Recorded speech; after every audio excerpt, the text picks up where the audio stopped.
हमारे साथ गुलजार डिडवानिया जी हैं जो कि पार्टनर है डेलॉयट में, वो हमारे साथ जुड़ गए हैं। और हमारे साथ समीर गोगिया जी हैं जो कि आप भी पार्टनर हैं।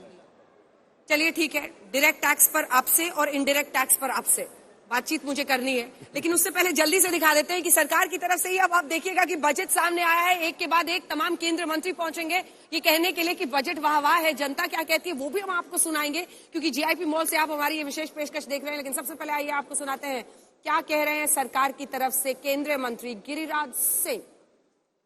हमारे साथ है बातचीत करने के लिए ग्रामीण मंत्री गिरिराज सिंह। गिरिराज जी, ग्रामीण क्षेत्र के लिए क्या क्या आपको लगता है इस बजट के अंदर? देखिए, ये चौमुखी विकास का बजट है, ये एक सस्टेनेबल डेवलपमेंट का बजट है। और जिस विभाग का मैं मंत्री हूं, इसमें आप देखें कि इंफ्रास्ट्रक्चर के लिए, चाहे ग्रामीण सड़क हो, चाहे आवास हो, एक लंबा उसके लिए बेहतरीन व्यवस्था दी है, आर्थिक व्यवस्था, जिसमें लोगों को सड़क, घर, अन्य सारी चीजों की सुविधा मिल सके। वही नहीं, आप किसानों के लिए प्रोक्योरमेंट का, ये भी तो गांव का ही, सेल्फ हेल्प ग्रुप के लिए भी, सेल्फ हेल्प ग्रुप के लिए जितनी तारीफ की जाए, ये हरि अनंत, हरि कथा अनंता है।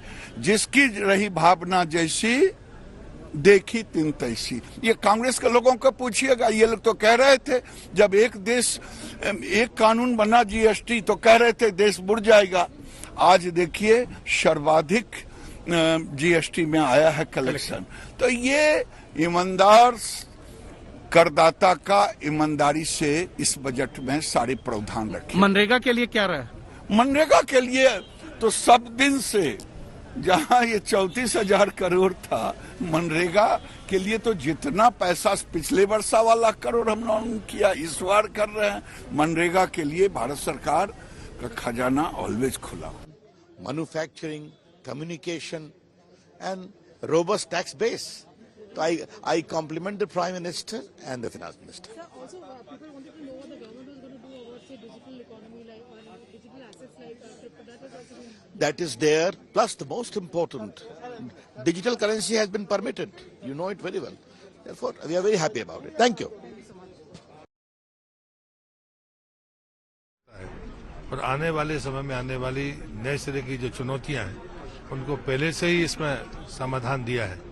और इसलिए 2021-22 और 22-23 दोनों बजट की जो निरंतरता है, ये अभिनंदनीय है। सर, एमएसपी को लेकर के जो अनाउंसमेंट की गई हो, उसके बारे में आपका क्या कहना है? मुझे लगता है कि हम किसी समस्या को टुकड़ों में नहीं देखते हैं, लगातार है। और इसलिए मैंने कहा कि कोई हिस्सा ऐसा बाकी नहीं है जिन क्षेत्रों में हमने आगे तक दूरगामी विचार नहीं किया। इसलिए मैंने कहा कि जो क्रमवार जो एक वित्तीय प्रबंधन होता है, उस बात के लिए वित्त मंत्री का अभिनंदन। सर, विपक्ष का लेकिन ये कहना है कि डिफेंस की बात उसमें नहीं थी, क्रिप्टो करेंसी की जो बात हुई, उसको कहा गया कि ये सब तमाम लॉलीपॉप जैसी चीजें। मुझे लगता है कि कहने के लिए अब कुछ है नहीं विपक्ष के पास। सर, खेल, what's your comment in context of North East? Yeah, this is a good budget and giving a special attention to North East. So I am very much thankful to the Finance Minister and Prime Minister for special attention to North East. And sir, what's your comment on crypto tax, defense expenditure, the personal income tax, MSP? What's your comment? That after discussion I will tell you. Okay, thank you sir, thank you so much. कहना है आपका budget को लेकर के, खासतौर से MSP की बात करें तो MSP को लेकर के जो अनाउंसमेंट्स वगैरह की गई है, क्या कहना है? देखिए, ये बजट पूरी तरह से विकासोन्मुख है और आत्मनिर्भर भारत की जो कल्पना थी उसको मजबूत करने वाला बजट है। सभी सेक्टरों को इसमें समावेश किया गया है, एमएसपी को भी लिया गया है। जितनी भी पैदावार होने की गुंजाइश है उसको पूरी तरह से खरीदी का आज बजट में प्रावधान कर दिया गया है। मुझे लगता है कि इससे बेहतर बजट और कोई हो नहीं सकता।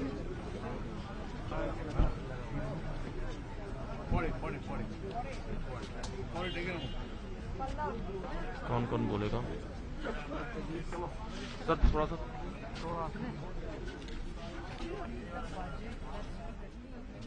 हम इनका करेंगे। सर हेमा मालिनी जी, मैम कैसे देखते हैं इस बजट को आप? बजट इज वेरी गुड, बहुत अच्छा देख रहे हैं। बहुत हर क्षेत्र को कवर किया है, तो it is very wonderful budget. Ma'am इसके साथ साथ जो कृषि है उसको किस तरह देखते हैं? काफी अनाउंसमेंट जो है एग्रीकल्चर को लेके एजुकेशन को लेके किया, बहुत ज्यादा टेबल को भी बीट कर रही थी जब बजट का अनाउंसमेंट हो रहा था। तो या it is a very good budget for everybody.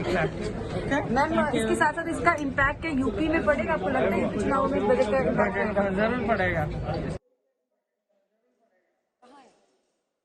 तो आपने सुना हेमा मालिनी को, एक के बाद एक तमाम मंत्री सरकार की तरफ से जो इसे गुड बजट हेमा मालिनी भी कह रही थी, तमाम जो मंत्री हैं वो सामने आ रहे हैं और जो खूबियां इस बजट में है उसको गिना रहे हैं हम। लेकिन एक्सपर्ट से भी जान रहे हैं कि इस बजट पर क्या राय आम आदमी बनाए, क्या सस्ता क्या महंगा। देखिए ये हम आपको दिखा ही रहे हैं, लेकिन इसी के साथ किसानों के लिए क्या, डायरेक्ट टैक्स स्लैब में, इनकम टैक्स स्लैब में जो एग्जेम्पशन लिमिट है उसको 2.5 लाख पर ही रहने दिया गया, उसमें कोई बदलाव नहीं किया है। इनडायरेक्ट टैक्सेस के जरिए क्या कुछ फायदा आप तक पहुंच सकता है, नहीं हो सकता है, इस पर भी हम चर्चा करेंगे। हमारे साथ कई लोग भी हम जुड़ेंगे जिनसे हम रिएक्शन लेंगे। हमारे साथ यहाँ पर समीर गोगिया जी हैं जो डायरेक्ट टैक्सेस पर जानकारी देंगे और गुलजार साहब इनडायरेक्ट टैक्सेस पर। लेकिन सबसे पहले आम लोगों की प्रतिक्रिया जल्दी से लेते हैं। कुमार कुणाल हमारे साथ जुड़ रहे हैं, बात कीजिए उनसे।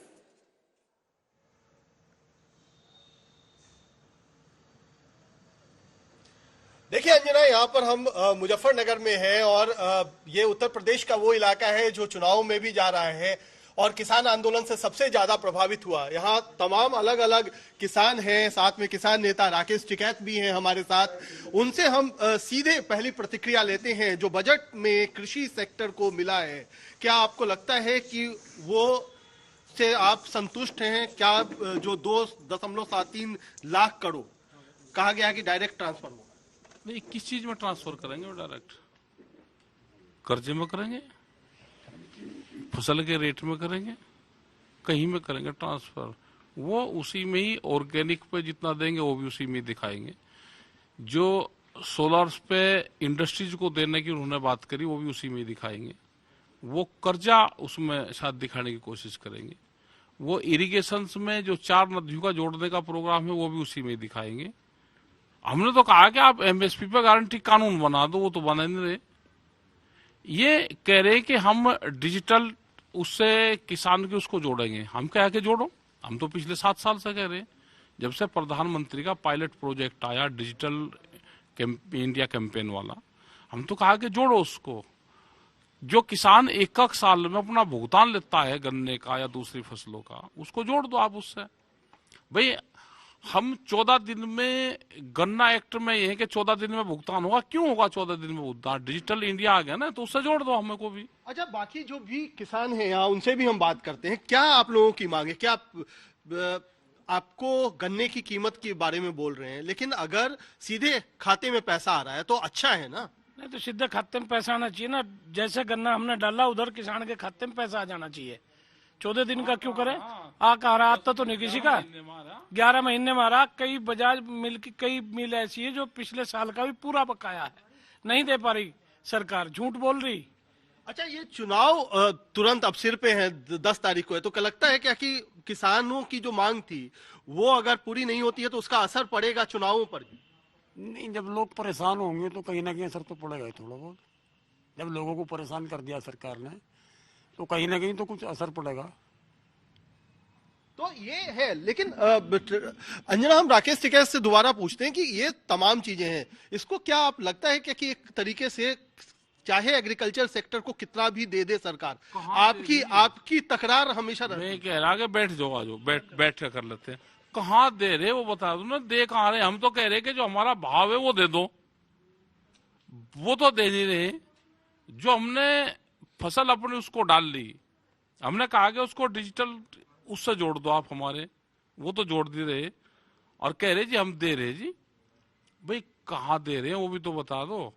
हमारे फसल की कीमत तो दे नहीं रहे, वैसे दे देंगे ये? कहाँ से दे रहे? तो क्या जो एक उम्मीद थी बजट से कि कम से कम किसानों का इतना बड़ा आपने आंदोलन शुरू किया, इतना आंदोलन खड़ा किया, तो अब वो अपेक्षाएं अगर पूरी नहीं हुई है तो वो कहीं ना कहीं रिफ्लेक्ट होगा चुनावों में भी? हाँ, तो होता रहे भाई, सब चीजें होगी। नाराजगी तो हो, तो नाराजगी में आदमी को लड्डू थोड़ा बांटते हैं। हमें ये है कि बच्चे पढ़ रहे हैं, वो किसान हैं, गांव में रहने वाले लोग हैं, इनको देना चाहिए एजुकेशन पे। जो बच्चे 55, 66, 68 साल के हैं, जो एक परिवार में चार लोग ज्वाइंट परिवार रह रहा है और घर से ऑनलाइन क्लास चल रही है, उनको दे दो, उनको मोबाइल दे दो, उनको नेट फ्री दे दो 1 साल का, जो डायरेक्ट उसको हिट करेगा। उस किसानों को क्या दे, आप तो बाकी किसान ही तो हैं। आप दे दो ना, गांव में बसने वाला हर आदमी किसान और मजदूर हैं, आप दे दो, एजुकेशन पे दे दो, किसान के नाम पे ही दे दो आप उनको, कि हम भाई जो पढ़ने वाले बच्चे हैं उसको देंगे, भाई 1 मोबाइल दे रहे हैं अब के, और रेट हमारा एमएसपी कर दो, और 1 साल का नेट फ्री दे रहे हैं उन बच्चों को। ये किसान ही तो हैं। गांव में रहने वाले किसान और मजदूर को अलग क्यों मानते हो? शहर में रहने वाला मजदूर गांव का किसान है, देश का निर्माणदाता है। एक भाई अगर फैक्ट्री में काम करने लगा, उसका नाम मजदूर हो गया। अच्छा, लेकिन गांव में किसान है। निर्मला जी से अगर आज बजट पेश कर रही थी जब वित्त मंत्री, तो आपकी क्या उम्मीद थी? हमारा ये था कि वो एजुकेशन पे कुछ ना कुछ देगी, जो ग्रामीण एजुकेशन है, ग्रामीण हेल्थ है, उससे सब लोग जुड़े हुए हैं। गांव में रहने वाले उसको आप हेल्थ पे कुछ कर रहे, आप एजुकेशन पे कर रहे, आप उसका मोबाइल का खर्चा कितना बैठ रहा, ये लिखत पढ़त में कहीं नहीं आएगा। लेकिन अगर 4 बच्चे पढ़ने वाले हैं तो 4 को मोबाइल चाहिए। चलिए कुछ हम युवा किसानों से भी बात करते हैं। आप लोग युवा हैं, खेती करते हैं, वो तो क्या लगता है कि क्या चीजें होनी चाहिए थी जिससे युवा फिर से किसानी की तरफ वापस आए? किसानों की मांग जो है, 13 महीने पड़े रहे, 700 किसान वहां मर गए, उनके घर जहाँ पहले तो सरकार उन्हें बुलावे। नहीं, हम बजट के बारे में पूछे, बजट से में क्या होना चाहिए था? बजट में किसानों का जो है बजट अलग से होना चाहिए। भाई सारी चीजों का बजट है, रक्षा बजट है, कोई कृषि बजट तो आज तक आया नहीं। किसानों का अलग बजट सरकार को। तो क्या लगता है कि किसानों का अगर बजट आएगा तो किसानों को फायदा होगा? देखो, किसानों की बात तो आप कर ही कहाँ रहे सरकार। 4% लोग जो देश के अमीर लोग हैं, शेयर बाजार दिखाने लग रहे। खेती की अगर बात करेंगे, किसानों की बात करेंगे, चौहान साहब ने बताया किसानों के लिए किसी प्रकार का कोई बदलाव वाली बात सरकार ने नहीं करी।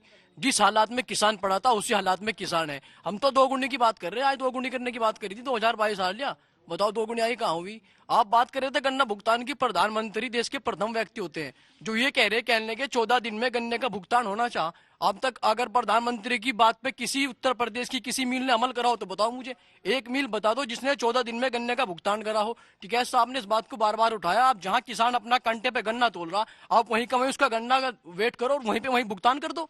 इस चीज पे डिजिटल लेगा हो ना, मंडी पे डिजिटल कहाँ लेके जा रहे हो? मैन तो गन्ना है, गन्ने बेल्ट पे अगर गन्ने की बात करोगे वहां से शुरुआत करते हैं ना। आप क्यों इस चीज को घुमा के लेके जा रहे हो? बात 2 गुनी की है, बात C2+50 की है, बात स्वामीनाथन कमेटी रिपोर्ट की है। इन तमाम चीजों को बजट में घुमाने का काम सरकार कर रही है। तो ये कहना है कि सरकार घुमा रही है, सरकार। हाँ जी, घुमा तो रही है, और क्या कर रही है? ड्रामेबाज है।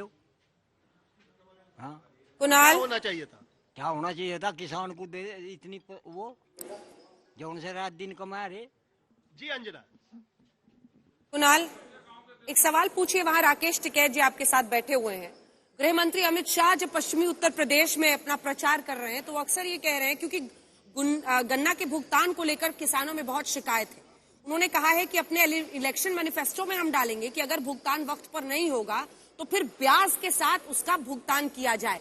क्या इस बात पर उन लोगों को भरोसा होता है?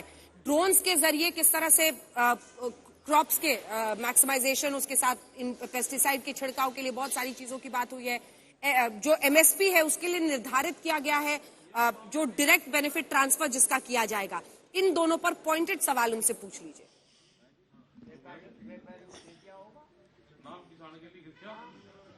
बिल्कुल, मैं सीधा पूछता हूं राकेश टिकैत से। आपसे एक सवाल है कि अमित शाह कर रहे हैं जब चुनाव प्रचार पश्चिमी उत्तर प्रदेश में, तो उनका कहना है कि जो गन्ना भुगतान है अगर वो नहीं किया जाएगा समय से तो उस पर पेनल्टी लगाई जाएगी, कड़े प्रावधान लाए जाएंगे। क्या आपको लगता है कि ये जो तमाम बातें हैं उसका कुछ असर होगा? वो तो कानून है कि वो भुगतान समय पे 14 दिन में नहीं देंगे तो उस पर ब्याज देंगे। 6,000 करोड़ रुपए का ब्याज पिछले 5 साल का है, दे तो हमारा 6,000 करोड़ रुपए का ब्याज हो, वो दे नहीं रहे। ये गांव के आदमी सीधे भाड़े ने बजट का कुछ नहीं पता। इनसे पूछ लो। जो 2,500 करोड़ रुपए बता रहे कि बजट में दिया, वो कहाँ गया होगा जी? 2,500 करोड़ रुपए बतावे सरकार। नहीं, एक बात आपसे, उनसे तो हम सवाल पूछेंगे। जो दूसरा सवाल है ये कि जो एमएसपी को लेकर के 2.7 लाख करोड़ की बात हो रही है, तो वो एमएसपी पर किसान की जेब में ही तो आएगा। कहाँ जा रहा जेब में? जो किसान अपना 40 क्विंटल धान नहीं बेच पाता, वो लाइन में लगा हुआ है।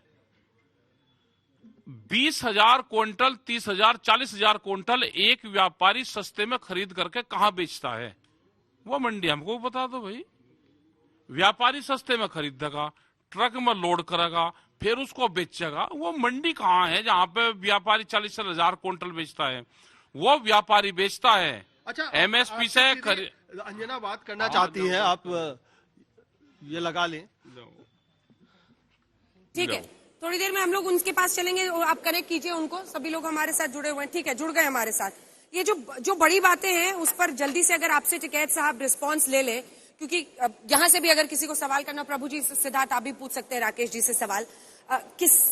किसानों के मद्देनजर जो कृषि मंत्रालय है उसका दायरा बढ़ाया जाएगा, ये बोला गया है। एमएसपी पर रिकॉर्ड खरीदारी की जाएगी, उसके लिए बाकायदा जो अमाउंट है वो भी निर्धारित किया गया है। कहा जा रहा है कि डायरेक्ट बेनिफिट ट्रांसफर करेंगे, वो अकाउंट में होता है सीधा। राकेश जी, आप भी जानते हैं क्योंकि आपने पहले पूछा था कहां देंगे पैसा, तो वो एक चीज है।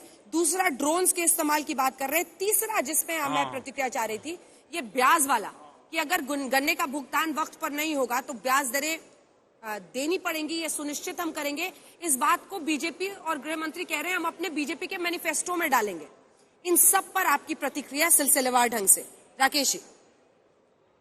नहीं डालोगे कहाँ? देखो, गन्ना, सुनो, गन्ना एक्ट में अगर 14 दिन में भुगतान नहीं होगा तो ब्याज देने का प्रावधान है, लेकिन पैसा मिलता नहीं। 5 साल से तो इन्हीं की सरकार है भाई, इन्होंने 5 साल से दिया हो। गन्ना एक्ट में कोई संशोधन करा हो, वो देने का है। और 11-11 महीने से गन्ने का भुगतान नहीं हुआ। पिछले साल का भी मार्च से भुगतान बकाया है, वो तो है आज भी। और इसको डिजिटल उससे जोड़ दो ना।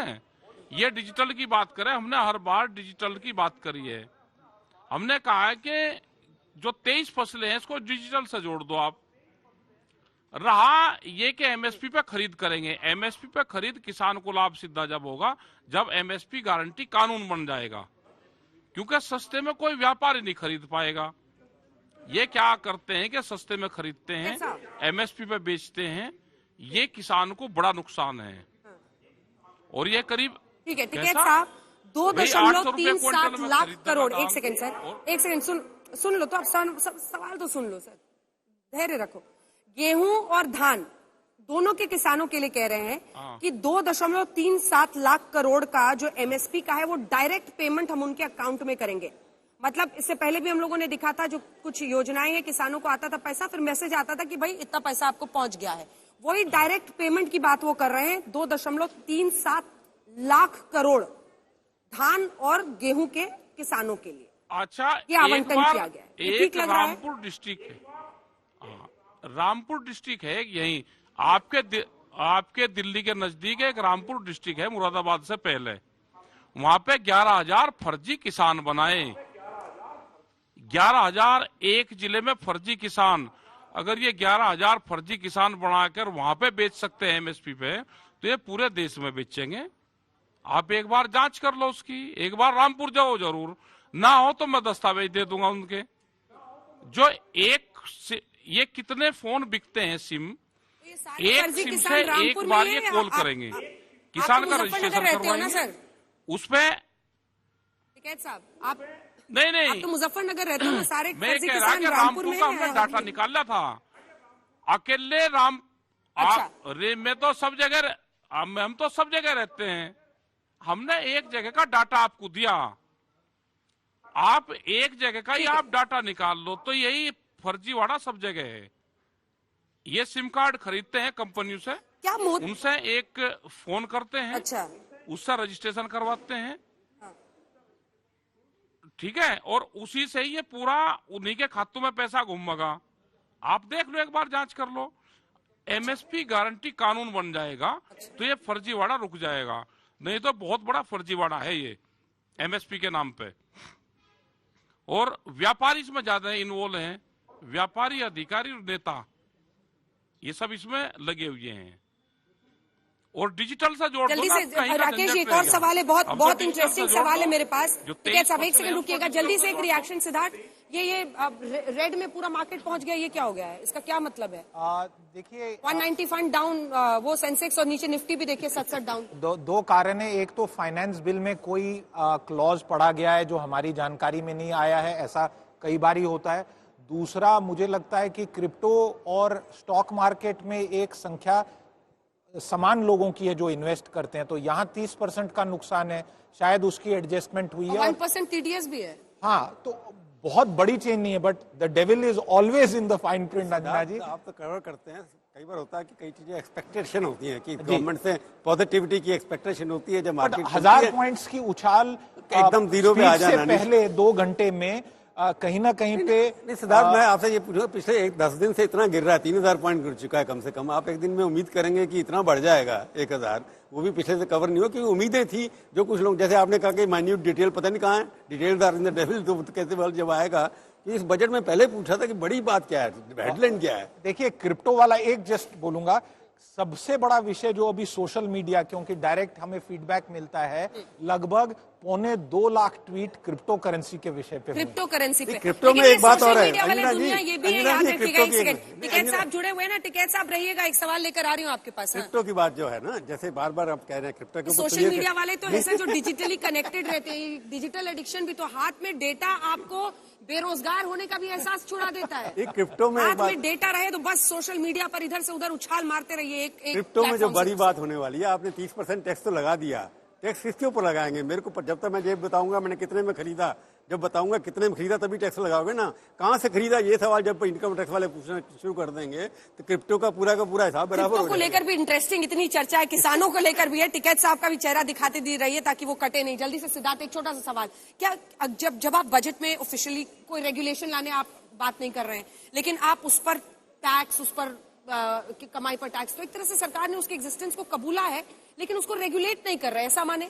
या फिर इससे हमारे पास टैक्स एक्सपर्ट हैं, वो बोल सकते हैं, बट मेरा ये मानना है कि as long as you declare, आपके पास इनकम हुआ, आपने डिस्क्लोज किया तो वो सही है, पर आपने किस स्रोत से उस इनकम को कमाया, उसकी लीगैलिटी इलीगैलिटी एक अलग विषय है। क्रिप्टो को अभी इस स्टेप के कारण कोई मान्यता नहीं दी गई है, उल्टा आरबीआई की करेंसी आई है, मतलब देश की एक सरकारी क्रिप्टो आने वाला है, डिजिटल रूपी सरकारी क्रिप्टो आने वाला है, और जो कमाई होगी फिर पूरा अपनी तरफ से मामला होगा। ये तो सोचना पड़ेगा कि आप ट्रेडेबल नहीं होगा ना सरकारी क्रिप्टो। बिल्कुल सही कह रहे हैं, ट्रेडेबल नहीं होगा। बट ये अपने साथ टैक्स एक्सपर्ट्स, ठीक है, मैं इसमें बात करूंगी, मुझे पता है बहुत इंटरेस्टिंग बातें आप दोनों के पास होंगी। लेकिन मुजफ्फरनगर से राकेश टिकैत साहब, क्रिप्टो करेंसी के बारे में सुने हैं क्या? किसानों की बात होगी, लेकिन एक फील सिर्फ गांव का लेने के लिए, क्रिप्टो करेंसी के बारे में सुने हैं क्या?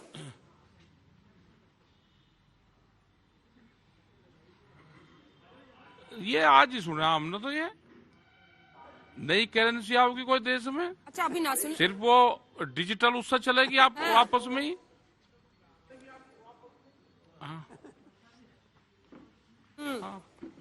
वो मोबाइल टू मोबाइल चलेगी, आपस में लेन देन होगा उसका।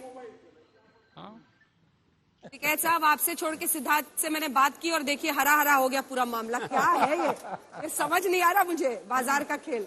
जल्दी से टिकैत साहब आपके पास आते हुए, टिकैत जी, एक सीरियस नोट पे देखिए, इसको क्रिटिसिज्म के तौर पर मत लीजिएगा, लेकिन किसान और किसान नेताओं ने देश में बीते दिनों मुद्दा उठाया भी है किसानों का, लेकिन इसी के साथ वो टेलीविजन स्पेस लेकर अपने एक लेवल पे रहते हैं। दूसरी तरफ क्या सरकार की एक कोशिश है कि वो छोटे किसानों तक पहुंचे? क्योंकि अगर डायरेक्ट बेनिफिट वो देंगे, आप 10,000 कह रहे हैं कि फर्जी है, लेकिन 10,000 लोगों में तो मान लीजिए 2.37 लाख करोड़ रुपया, उतने में तो नहीं बटेगा, किसानों तक तो पहुंचेगा ना। इससे पहले भी किसान सम्मान निधि, और माना गया था कि पिछले चुनावों में जो यूपी में या फिर ऑल इंडिया भी बीजेपी का प्रदर्शन रहा, उसमें किसानों के पास सीधा पैसा आना एक बड़ा फैक्टर रहा। क्यों गुमराह कर रहे हैं? मतलब किसानों को फसलों के दाम तो दे नहीं रहे। मैं आपसे सवाल पूछ रही हूँ, मैं सवाल पूछ रही हूँ कि क्या छोटे किसानों तक पहुंचने की सरकार की एक कोशिश है? चूंकि ये चुनावी साल भी है, इसीलिए बजट इतना एलोकेट किया गया है। अब देखिए ना, 10 को पहली वोटिंग होनी है सर। राकेश,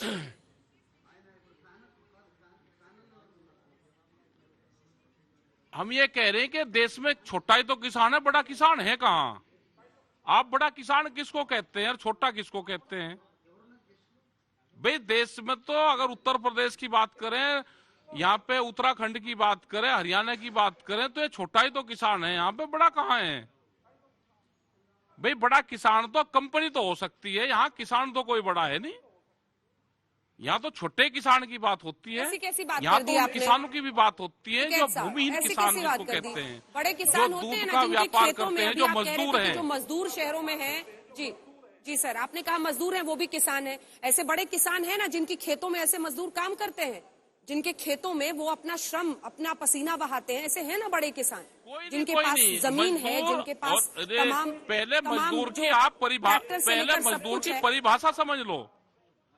मजदूर और किसान तो एक जगह रहता है गांव में, मजदूर और किसान तो एक जगह गांव में रहता है दोनों।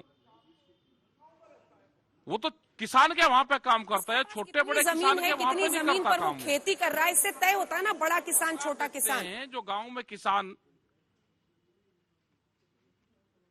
कहाँ है, आप जाकर पहले उसका डाटा निकाल लो कि बड़ा किसान कितना है। यहाँ पे सीलिंग एक्ट है और सीलिंग एक्ट में 12.5 एकड़ जमीन है। 12.5 एकड़ जमीन एक नाम पे, पिता के नाम पे तो हो सकती है, लेकिन जो उनके बच्चे हो गए उनके नाम पे 12.5 एकड़ जमीन नहीं है आप किसी के भी। अगर कोई ट्रैक्टर से खेती कर रहा है वो ज्वाइंट फैमिली हो सकती है, वो बड़ा किसान नहीं उसको आप मान सकते किसी को। बड़ा किसान है ही नहीं यहाँ पे, तो सीलिंग एक्ट है यहाँ पे। ये गलत धारणाएं देश में फैलाई जा रही कि हम तो छोटे किसान का कर रहे थे, बड़ा किसान मतलब आंदोलनकारी को बड़ा किसान मानते हैं और छोटे किसान है सब। ये छोटा किसान ही आंदोलन करता है। आप उसकी जांच वो करो एक बार कि उस पर कितनी जमीन है, कहाँ वो आंदोलन कर रहा है। आंदोलन में कोई बड़ा किसान नहीं आता। ठीक, जो कंपनी चलाती है बड़ा किसान होता है, जिसकी बड़ी बड़ी बड़ा ही किसान मानते हैं सर। बड़ा किसान भी, बड़ा किसान नेता भी। जमीन होगी वो इस तरह से है नहीं। यहाँ पे पिता की धरोहर आपके साथ है सर, बाबा टिकैत कर। ठीक है, जल्दी से सर एक कमेंट ले लेते हैं, आप बने रहिए हमारे साथ। जल्दी से एक कमेंट यहाँ पर ले रहे हैं, गोगिया साहब आपसे और उसके बाद से गुलजार साहब आपसे। गोगिया साहब, डायरेक्ट टैक्सेस के लिए हमने आपको बुलाया था, लेकिन डायरेक्ट तो कोई बेनिफिट दिखा नहीं है इनकम टैक्स स्लैब में। इतनी उम्मीदें थी कि इतने साल बाद है, चुनावी है, कहीं इसी भरोसे 3 लाख कर दें एग्जेम्पशन लिमिट। एक्चुअली गवर्नमेंट का पर्पस था कि they want to give a stable Hindi and government चाहती है स्थायी और प्रेडिक्टेबल सरकार टैक्स लॉ होना चाहिए। व्हेनेवर जब भी कोई बाहर से कंपनी आती है हिंदुस्तान में निवेश करती है, they want a stable tax law. Sir Hindi में आपको थोड़ा सा प्रैक्टिस करना पड़ेगा, जल्दी से सर। गुलजार जी। जो इनडायरेक्ट टैक्स के जो चेंजेस हैं, हाँ, इंडायरेक्ट, उनको मैं 4 भागों में विभाजित करना चाहूँगा। सबसे पहला जो गवर्नमेंट का फोकस था वो था लोकल मैन्युफैक्चरिंग, भारत में आपको निर्माण को प्रोत्साहन देना। दूसरा जो था आपका रिन्यूएबल एनर्जी को प्रोत्साहन। तीसरा अगर आप देखें तो एक्सपोर्ट को प्रोत्साहन। और चौथा और बहुत ही इंपॉर्टेंट एस्पेक्ट ये है कि डिजिटलाइजेशन को बहुत प्रोत्साहन दे रहे हैं, और उसका कैसे सरकार को फायदा मिल रहा है ये भी आपको बताता हूँ। देखिए, जैसे जीएसटी कलेक्शन गवर्नमेंट ने बताया कि 1,40,000 करोड़ हुआ जनवरी महीने में, जो कि अभी तक का सबसे हाईएस्ट कलेक्शन है। उसका सीधा सीधा असर पड़ा है जो गवर्नमेंट ने जो डिजिटल स्कीम निकाली है। आप सारे ट्रांजेक्शन को डिजिटल कर रहे हो। अभी जैसे पासबुक को बैंक से कर रहे हैं, तो एक वो हो गया इंपॉर्टेंट एस्पेक्ट। सर इसको विस्तार से समझेंगे गुलजार साहब आपसे, लेकिन बड़ी बातें आप कह रहे हैं कि कैसे मैन्युफैक्चरिंग में और इसी के साथ रिन्यूएबल एनर्जी हो, इसके साथ ही आप कह रहे हैं कि कैसे डिजिटल पुश जो दिया गया है। बहुत अच्छा सिद्धार्थ ने बताया कि कैसे अभी विदेशों में भी, अमेरिका जैसे मुल्कों में आपको सर्टिफिकेट मिलता है हार्ड कॉपी, लेकिन अब हम लोगों के तो मोबाइल पर ही सारा मामला चल रहा है। तो यही वो डेटा वाला मामला है जिसको लेकर ये सरकार बहुत आगे बढ़ रही है। देखिए, जल जीवन की 11,000 से 60,000 करोड़ की यात्रा पिछले 3 साल में हुई है, पर अधिकांश स्कीम्स में या तो उतना ही या कुछ स्कीम्स में कटौती हुई है। NREGA, Kisan Samman Nidhi, urea, nutrient subsidy, food security. संपादक जी नाम क्या दीजिएगा? नाम तो हम यही देंगे कि नलके को आधा बंद कर दिया गया। अब नाम नहीं कह सकता। नलके को आधा बंद, नलके को आधा बंद, आधा खुला। ग्लास तो हमने देखा था कि आधा फुल आधा एम्प्टी है। खर्चा कम करने की प्रक्रिया, खर्च को लेकर खर्च कम करने की प्रक्रिया शुरू हो गई है। और भारत सरकार जो एक प्रकार से जितना संभव था खुले पैसे पिछले 2-3 साल में खर्च रही थी उसको रिवर्स करने की प्रक्रिया शुरू हो गई। आमतौर पर इस सरकार को एक रिएक्शन, जिसके बाद आपको आगे भी जाना है, एक रिएक्शन ये हमेशा चुनावी मशीनरी होने के लिए सरकार जानी जाती है कि हर साल कहीं ना कहीं चुनाव होते हैं, इनके आधे मंत्री दूसरे राज्यों में प्रचार कर रहे होते हैं। ऐसे मद्देनजर ये चुनावी बजट नहीं दिख रहा है, ये तो नहीं साफ होगा। है। अगले वर्ष का बजट अभी बाकी है, चुनावी वर्ष से पहले। मतलब आप 24 को ही असल रेस मान रहे हैं? मैं 23 के बजट को संभवतः यहाँ कहीं यूपी के चुनाव को अंडर एस्टिमेट तो नहीं कर रहे आप? मुझे नहीं लगता कि यूपी के चुनाव को ध्यान में रखते हुए कुछ किया गया है। शायद बीजेपी की कॉन्फिडेंस रिफ्लेक्ट हो रही है, क्योंकि कोई डायरेक्ट कोरिलेशन इकोनॉमिक आउटकम्स और इलेक्टोरल आउटकम्स का मेरे समझ से तो नहीं है।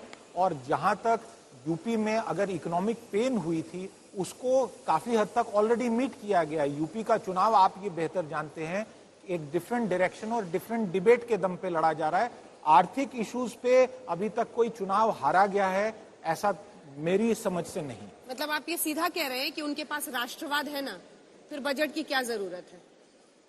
बिल्कुल प्रभु जी, राष्ट्रवाद है, कैराना है, सिद्धार्थ मैं आपको थोड़ा करेक्ट कर दूं, मथुरा है। ये करेक्ट कर दूं आपको। 99 का चुनाव 3 हारे थे बीजेपी सरकार, वो सिर्फ प्याज के ऊपर हार गई थी, प्याज की कीमत बढ़ गई थी। लेकिन उसके बाद से कभी भी क्या महंगाई मुद्दा बन पाया? प्रभु नहीं बन पाया। कि उधर ओपिनियन पोल में जरूर आता है महंगाई सबसे पहले थी, भ्रष्टाचार भी होती है। पर सवाल जो आपने पहले उठाया, इस बजट के अंदर अब ये सोचने की कोशिश की हेडलाइन क्या होती है, मैं सवाल उठाया। हेडलाइन हर बजट के अंदर हर चीजें छोटी छोटी होती है, पर एक बड़ी स्टेटमेंट होती है जिससे लोगों का सेंटीमेंट्स बढ़ जाते हैं।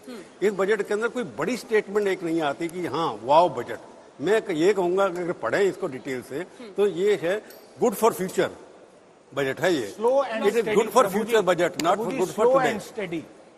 Slow and steady. गाड़ी चल रही थी, गाड़ी को कोई झटका नहीं दिया गया, डूबे ना। आप बात जो है ना, जो खर्चा कम करने की बात कर रहे हो, तो खर्चा अगर कम कर दिया है सरकार ने, क्योंकि सारी इकोनॉमी डिपेंड करती है गवर्नमेंट एक्सपेंडिचर के ऊपर। 6.4% अगर डेफिसिट हुआ, जो इकोनॉमिक्स में हम पढ़ाते थे और पढ़ते हैं, जहां डेवलपिंग इकोनॉमी होगी वहां अगर डेफिसिट नहीं होगा तो ग्रोथ हो नहीं सकती। प्रभु चावला जी, जो 5-7 बड़ी स्कीम्स हैं जो हर कोई जानता है, हर किसी में गिरावट है। नरेगा 11 लाख करोड़ से अब आ रहा है 73,000 करोड़ अगले वर्ष। आपने कंप्लीट नहीं कर दिया, वही कह रहा था कि सोशल 5-7 जो बड़ी स्कीम्स है, जल जीवन को छोड़ के और नेशनल एजुकेशन में एलोकेशन हुई है। जल जीवन में 6 गुना बढ़ोतरी हुई है, फ्री बाकी सब में नहीं। फ्री जैसे उज्ज्वला योजना थी, उसका बड़ा फर्क पड़ा वोटों के ऊपर हर महीना के। इस बार भी कोशिश किया नल के थ्रू हम जाकर के पानी देंगे, पर सवाल है कि छोटा सा एक स्टेट में इलेक्शन की जो बात करी थी, एक स्टेट के अंदर पॉलिटिक्स इसमें तो रूल खेली है जब इन्होंने कहा कि हम बजट के अंदर ये फैसला कर रहे हैं कि जो स्टेट गवर्नमेंट एम्प्लॉइज हैं उनका जो जीपीएफ कंट्रीब्यूशन होगा वो भी हम बढ़ा करके सेंट्रल गवर्नमेंट के बराबर कर देंगे। तो लगभग जो स्टेट गवर्नमेंट के एम्प्लॉइज हैं, जहां जहां इलेक्शन होने वाले हैं, उनके प्रोविडेंट फंड के ऊपर इनकम टैक्स रिबेट मिली है इनडायरेक्टली, कि जितना वो कंट्रीब्यूशन कर रहे हैं उसके ऊपर उनको 100% रिबेट मिलेगा। ये किया गया है। ये जो टोटल एक्सपेंडिचर वाला आप कह रहे थे कि नल को थोड़ा कम ही खोला हुआ है या आधा बंद आधा खुला है, 39.45 लाख करोड़ जो ये 39.45। अब गृह मंत्री अमित शाह भी वही ट्वीट करते हैं, तो वो तो ये एग्जिबिट करना चाह रहे हैं कि हम एक्सपेंडिचर कर रहे हैं, खर्च कर रहे हैं। अंजना जी, इस बजट में इस वित्तीय वर्ष में पहले अनुमान लगाया गया था 29.29, उसके बदले करना पड़ा 37.77, यानी बहुत खर्चा ज्यादा करना पड़ा इस वर्ष में। उसके बनिस्पत अगले साल अगर 38 से लगभग 39.5 तक 39.4 तक जा रहे हैं तो बहुत ज्यादा ग्रोथ नहीं है। एक्सपेंडिचर कंप्रेशन इज यही कर रहे हैं, क्योंकि ये इसी पॉइंट को गृह मंत्री ने भी ट्वीट किया है, वो दिखाना ये चाह रहे हैं कि हम कर रहे हैं। अब बिल्कुल वो ये कह रहे हैं कि अगर इस साल हमने ज्यादा खर्चा किया, हम अगले साल उससे भी कर रहे हैं। स्कीम्स में कटौती हुई है और फाइन प्रिंट देखना पड़ेगा। ठीक है, जल्दी से निर्मला सीतारमण ने क्या क्या कहा है सुना देते हैं, फिर गुलजार जी के पास चलेंगे और आपके पास गोगिया साहब आएंगे ये जानने के लिए टैक्सेस को लेकर जो आप कह रहे थे, मैन्युफैक्चरिंग डिजिटल पुश क्या है उसके मायने। जल्दी से सुना देते हैं निर्मला सीतारमण ने आज क्या कहा, फिर 1-2 मंत्रियों का रिएक्शन भी आपको सुनाएंगे। Introduction of a central bank digital currency will give a big boost to digital economy. Digital currency will also lead to a more efficient and cheaper currency management system. It is therefore proposed to introduce digital rupee using blockchain and other technologies to be issued by the Reserve Bank of India starting 2022 and 23. Payers may realize that they have committed omissions or mistakes in correctly estimating their income for tax payment. To provide an opportunity to correct such errors, I am proposing a new provision permitting taxpayers to file an updated return on payment of additional tax. This updated return can be filed within 2 years from the end of the relevant assessment year.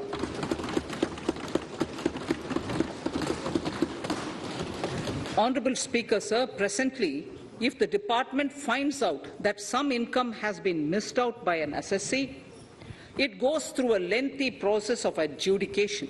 Instead, with this proposal now, there will be a trust repost in the taxpayers that will enable the assessee herself to declare the income that she may have missed out earlier while filing her return. Inclusive development, our second priority. Agriculture. The procurement of wheat in Rabi 21-22 and the estimated procurement of paddy in Kharif 21-22 will cover 1,208 lakh metric tons of wheat and paddy from 163 lakh farmers, and 2.37 lakh crores will be the direct payment of MSP value to their accounts. नहीं, मैं नहीं कर रही। तमाम मंत्रियों ने क्या कुछ कहा ये भी हम चलेंगे, लेकिन आपको एक बार जल्दी से ये बता देते हैं कि 1 रुपया जो सरकार के पास होता है वो कहां से आता है। इसमें हम आपको जो अलग अलग जगहों से जो पैसा ये पहुंचता है वो दिखा रहे हैं। आज बजट में जो भाषण रहा उसमें वर्ड क्लाउड देखने का वक्त अब आ गया, और इसीलिए हमने 2 टैक्स एक्सपर्ट्स भी रखे हैं, क्योंकि कर शब्द का इस्तेमाल आज 46 बार किया है निर्मला सीतारमण वित्त मंत्री ने, राज्य का 20 बार, वित्तीय शब्द का 24 बार इस्तेमाल, उत्पादन का 20 बार, 19 बार शिक्षा निवेश 18, विकास 19 बार, तो ये कुल मिलाकर कर पर ही, डिजिटल ऑनलाइन का 28 बार, तो दूसरे नंबर पर वही है। ये सबसे इंटरेस्टिंग है, इससे भी ज्यादा 28 बार डिजिटल का किया गया है, वो भी दिखाइए। इंफ्रास्ट्रक्चर हाउसिंग का 27 बार, तो दूसरे क्रम पे यही सारे शब्द होंगे। जल्दी से आपसे एक रिस्पांस लेते हुए गोगिया जी, वैसे तो आप टैक्स एक्सपर्ट हैं, लेकिन हेडलाइन क्या देते हैं और क्या समझ में आ रहा है, क्या बताएंगे दर्शकों को, क्या फायदा? ये फ्यूचर को देखते हुए बनाया हुआ बजट है। ये ज्यादा फोकस डिजिटल, ज्यादा फोकस एजुकेशन, ज्यादा फोकस एग्रीकल्चर। आई थिंक अगर आप सारा चीज मिला के देखें तो इसका रिजल्ट 2-3 साल में आएगा। उन्होंने मैन्युफैक्चरिंग के लिए बढ़ावा दिया है, 1 साल और एक्सटेंड करा है, वेयर यू कैन एक्सटेंड कर सकते हो अपनी प्रोडक्शन चालू करना, उसका एक्सटेंड करा है। स्टार्टअप, जो कि 75,000 स्टार्टअप पिछले साल बने हैं, उनके लिए एक प्रावधान लाए हैं। तो इनका रिजल्ट आएगा, लेकिन 1-2 साल में आएगा, इमीडिएटली नहीं आएगा। जो कोविड का, क्योंकि कई लोग बोल रहे थे कि वो जो वर्क फ्रॉम होम कर रहे हैं उनको कुछ फायदा मिलेगा, क्योंकि बहुत उनकी आमदनी घटी है, उसमें उस पर कुछ हुआ है? अगर फाइन प्रिंट में अगर देखा जाए तो इसमें एक यह है कि जो पैसा अगर किसी परिवारजन को एम्प्लॉयर से मिलता है उसके इलाज के लिए, उसके लिए प्रावधान आया है। नहीं तो लॉ कहता था कि अगर 50,000 से ज्यादा आएगा तो वो टैक्स हो जाएगा दूसरे के हाथ में एज ए गिफ्ट, उसके लिए प्रावधान आया है, उसके लिए रियायत दी है गवर्नमेंट ने। जैसे कि अगर तुम्हारा कोई परिजन बीमार है या उसके लिए पैसा मिला है तो उसके लिए। गुलजार जी जो आप बातें स्ट्रेस करें जल्दी से, तो एक एक करके चलते हैं। सबसे पहले हम मैन्युफैक्चरिंग पे बात करें तो सरकार ने एक जो सबसे बड़ी जो घोषणाएं करी है वो कि इनपुट्स पे कस्टम्स ड्यूटी कम करी है और फिनिश्ड गुड्स पे कस्टम्स ड्यूटी बढ़ाई है। तो जैसे कैपिटल गुड्स पे एक स्कीम होती थी, प्रोजेक्ट इंपोर्ट स्कीम, जिसमें कस्टम्स ड्यूटी की काफी कंसेशन होते थे। सरकार बोल रही कि वो एग्जम्पशन हटा देंगे और कस्टम ड्यूटी बढ़ा देंगे। सो ये पहला कदम आप देख सकते हैं। इसका लॉन्ग टर्म इम्पैक्ट आएगा, जैसे समीर बोल रहे हैं कि मैन्युफैक्चरिंग में गति आएगी और फाइनली उसका बेनिफिट कंज्यूमर को मिलेगा। दूसरा, रिन्यूएबल पे देखें तो रिन्यूएबल पे अगर आप देखो तो जो इलेक्ट्रिक व्हीकल है उस पे गवर्नमेंट ने पार्ट्स पे ड्यूटी कम करी है। दूसरा, प्रोडक्शन लिंक्ड इंसेंटिव स्कीम, जो हम सोलर मॉड्यूल बनाते हैं, वो सोलर मॉड्यूल पे उन्होंने 19,500 करोड़ की घोषणा करी है। वो एक बहुत ही बड़ा बूस्ट होगा इंडिया के लिए, मैन्युफैक्चरिंग को बढ़ाने के लिए। तीसरा, अगर हम देखें एक्सपोर्ट को कैसे बूस्ट करा जाता है, तो उन्होंने जो एक स्पेशल इकोनॉमिक जोन के रूल्स और रेगुलेशंस है वो सारे रिवैम्प कर दिए हैं। अगर देखें तो इनकम टैक्स की जो बेनिफिट चला गया था उसके बाद में स्पेशल इकोनॉमिक जोन पे इतना लुक्रेटिव नहीं रहा था। पर अभी सरकार बोल रही है कि हम उस पर काफी सारे रिलैक्सेशन करेंगे, जिसकी वजह से ये उम्मीद है कि स्पेशल इकोनॉमिक जोन बहुत अच्छे से यूटिलाइज हो पाएंगे। ये इम्पोर्टेंट है क्योंकि हमने उसको कई जगहों पर फेल होते हुए पूरी तरह से देखा है। अगर हम देखें, खंडहर सा बना हुआ है बिल्कुल, और कुछ बिल्कुल, नहीं वहाँ पर काम हो रहा है। वहाँ पे सरकार ने जमीन का अलोकेशन कर दिया था, उसके बाद में डेवलपमेंट खुश है क्या बजट से? आप, मैं समझ नहीं पा रही हूँ आपका एक्सप्रेशन देख के, I am sorry. So basically अगर आप मुझसे पूछो तो एक सरकार की रणनीति है बारबेल रणनीति। क्या? बारबेल सो विच, इसका मतलब होता है कि आप शॉर्ट टर्म चीजों पे थोड़ा भी फोकस करो, but ultimately long term objective पे जाइए। तो एक होता है वाटरफॉल रणनीति, जिसपे आप सीधा लॉन्ग टर्म ऑब्जेक्टिव देखते हो। दूसरा बारबेल होती है, जिसमें छोटे छोटे अनाउंसमेंट करो शॉर्ट टर्म के लिए, जैसे कि हमने देखा नॉन टैक्स रिलेटेड अनाउंसमेंट हुए हैं। दूसरा बारबेल रणनीति मतलब, और लॉन्ग टर्म चीजों पे ध्यान दो, जैसे मैंने बोला एक्सपोर्ट पे प्रोडक्शन लिंक्ड इंसेंटिव स्कीम हुआ, आपका custom duty on raw material उन्होंने घटाया है। तो मेरे हिसाब से बारबेल रणनीति का बजट था सरकार का। मैं अभी भी नहीं समझ पाई कि आपको बजट अच्छा लगा या बुरा लगा। यही बात होती है जब आप इंडस्ट्री से जुड़े लोगों से बात करते हैं तो उनको ये हुनर आता है कि बोलेंगे भी लेकिन बोलेंगे नहीं। ये भी एक कला है। पहली बार और संपादकों को होता है जी, एक बार पहली बार है जब इंडस्ट्री के लोग कह रहे हैं कि नहीं कह रहे कि अच्छा है या बुरा है। हाँ। ये पहली बार देखा नहीं। नॉर्मली अच्छा हो या बुरा हो कहते हैं अच्छा है।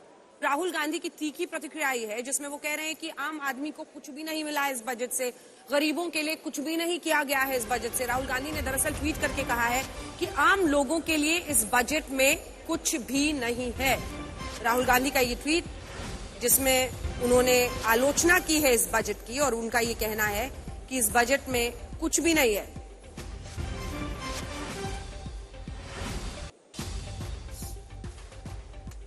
गरीबों को कुछ नहीं मिला है, आम आदमी के लिए बजट में कुछ नहीं है, किसानों छोटे कारोबारियों के लिए कुछ नहीं है, ये कहा है राहुल गांधी ने।